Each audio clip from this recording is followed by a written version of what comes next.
Irmãos, bom dia.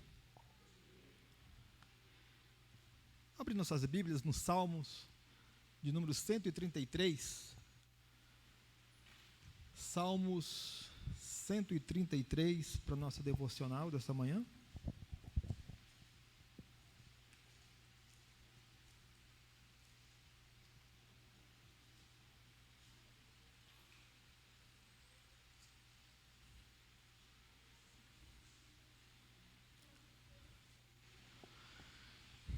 Esse texto, então, nos diz assim, né? Ó, como é bom e agradável viverem unidos os irmãos. É como óleo precioso sobre a cabeça, o qual desce para a barba de Arão, e desce para a gola de suas vestes. É como o orvalho do Hermon, que desce sobre os montes de Sião. Ali ordena o Senhor a sua bênção e a vida para sempre. Amém? Vamos orar? Senhor nosso Deus, que essa Tua palavra, ela possa nos impactar na questão dos nossos relacionamentos, na maneira como convivemos aqui na igreja local, mas também em qualquer outro local em que nós tenhamos relacionamentos com outros, e que sempre a gente possa refletir, ó Deus, a beleza do Senhor Jesus, a santidade, ó Deus, e a restauração que deve haver nos relacionamentos, em nome de Cristo Jesus, amém. Irmãos, um dos grandes embates, problemas, dificuldades que nós temos, eu digo, o ser humano, né? Seja ele cristão ou não cristão, mas vamos falar no cristão nós,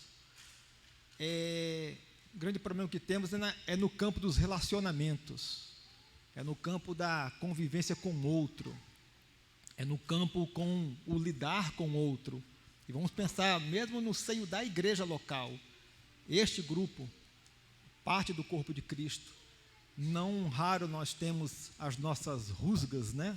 Os conflitos, que é natural, né? Talvez não seja tão bem quisto, mas é natural, dado o nosso pecado, dado as nossas diferenças. Na verdade, as razões são milhões que existem, e eu não preciso gastar muito tempo aqui para nos convencer que este é um grande problema que todos nós temos, até mesmo pensando no seio de uma comunidade pequena como é a nossa. E não raro rusgas mais profundas, né? Dilemas de relacionamentos, conflitos, e assim por diante. Felizmente nós teremos daqui a pouco uma aula sobre antropologia bíblica, que talvez vá explicar algumas coisas dos motivos que nos levam a isso. Este Salmos, ele fala exatamente de relacionamento, né? Porque ele fala, ó, quão bom e agradável viverem unidos os irmãos. Fala de relacionamento. Interessante que aqui o salmista, ele vai então dar duas qualificações, dois adjetivos, dois atributos para este viver em união. Interessante que na cultura hebraica ou judaica, o judeu ou as escrituras, elas não definem atributos ou adjetivos de uma forma simplificada ou abstrata. Ela cria uma imagem, uma figura, uma analogia para fazer isso. É por isso que, por exemplo, Moisés, quando vai falar que Enoque era fiel a Deus, ele vai dizer o quê? Que Enoque andava com Deus. Ele cria uma imagem para ter uma representatividade daquilo que ele quer passar. Enoque era fiel a Deus, Enoque andava com Deus. Aqui nestes salmos, o salmista vai criar duas imagens, duas figuras, que vão representar qualificações, qualidades, atributos, que é da visão de Deus, do que é a nossa convivência em união. O que para Deus representa a nossa convivência e união, e talvez isso possa também mudar a nossa maneira de enxergar o nosso relacionamento. Então ele começa com a primeira figura, que está lá no verso 2, que diz: é como o óleo precioso sobre a cabeça, o qual desce para a barba de Arão, e desce para a gola de suas vestes. Uma imagem que para nós é bem estranha, não é? Mas aqui vamos lembrar que o salmista está, então, resgatando aqui a figura do óleo, que era usado para ungir, e da própria pessoa de Arão como o primeiro sacerdote. Os irmãos lembram que lá em Êxodo capítulo 30, verso 23, a partir dele, Deus vai dar ali para Moisés a especificação do óleo da unção. Então ele vai dizer assim, que tu, pois, tomarás das mais excelentes especiarias.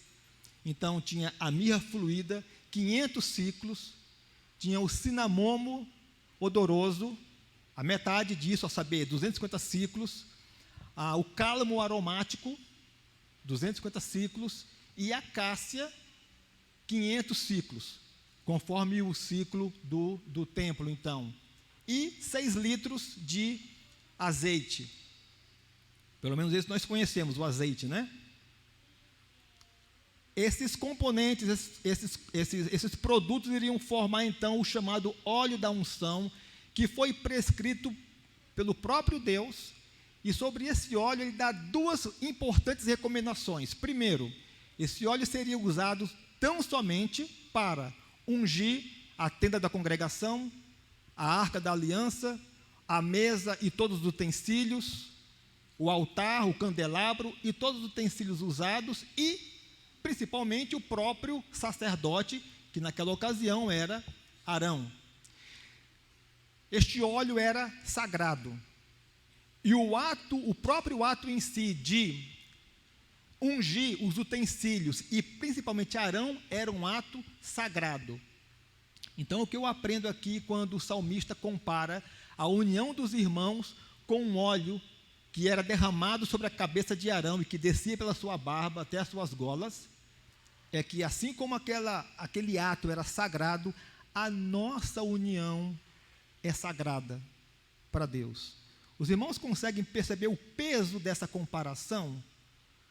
Quando muitas vezes, pelas minhas dificuldades e diferenças, eu não santifico esta união, mas profano essa união, não é? Essa é a primeira comparação, a primeira qualificação, a primeira figura, e ele vai então para outra figura, que está no verso 3, que é como o orvalho do Hermon, que desce sobre os montes de Sião. Ali ordena o Senhor a sua bênção e a vida para sempre. Aqui o salmista, então, ele usa uma figura, lançando mão da geografia e das questões climáticas de Israel. Eu ia falar Palestina, né? De Israel.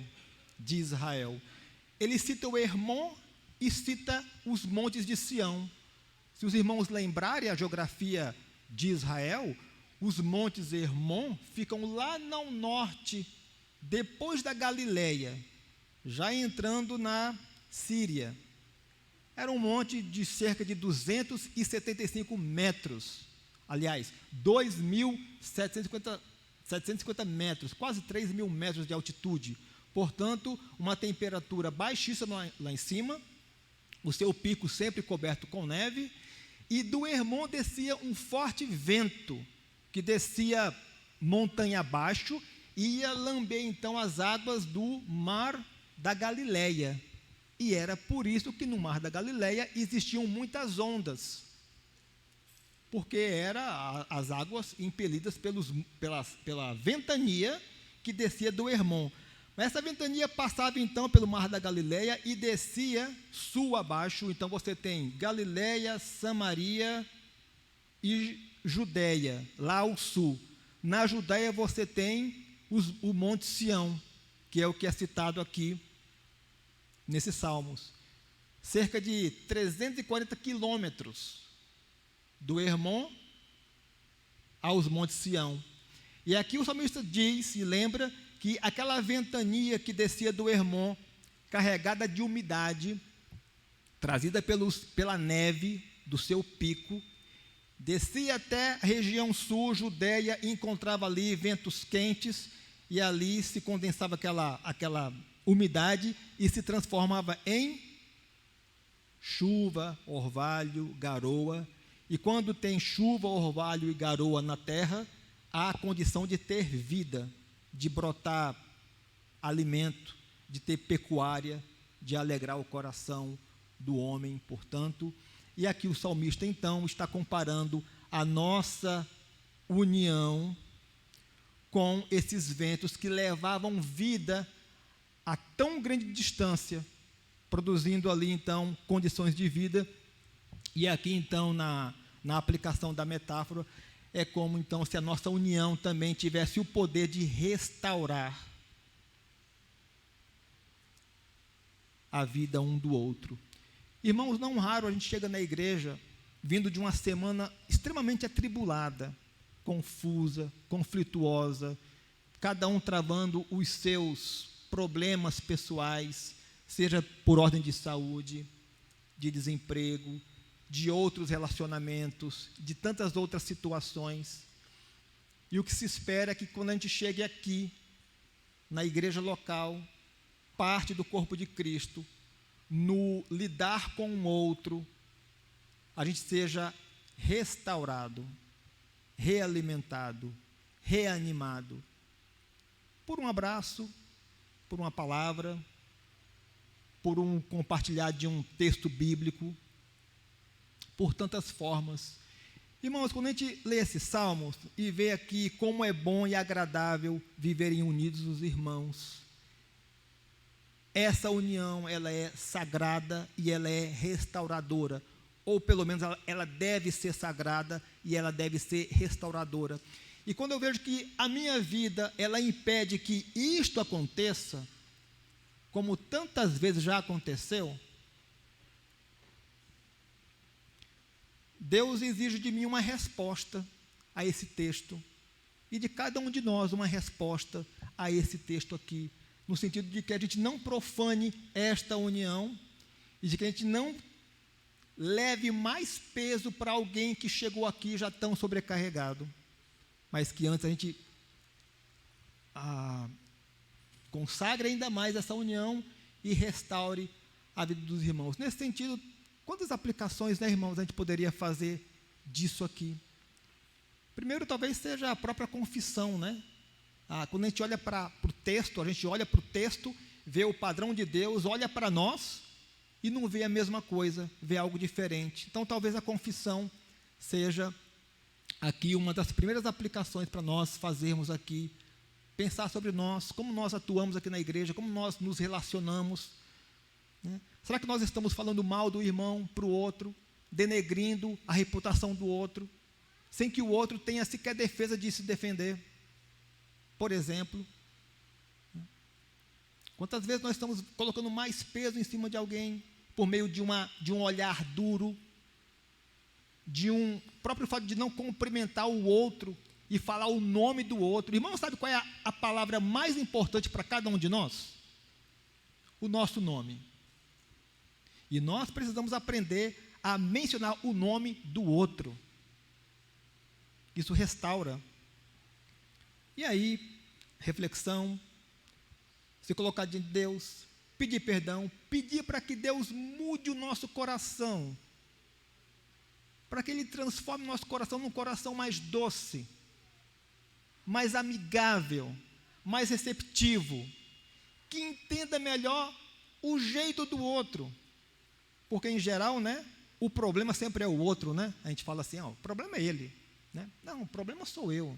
Deus me transforma, Deus, para que realmente quando eu chegar ali, a minha presença seja sagrada e seja restauradora na vida de alguém,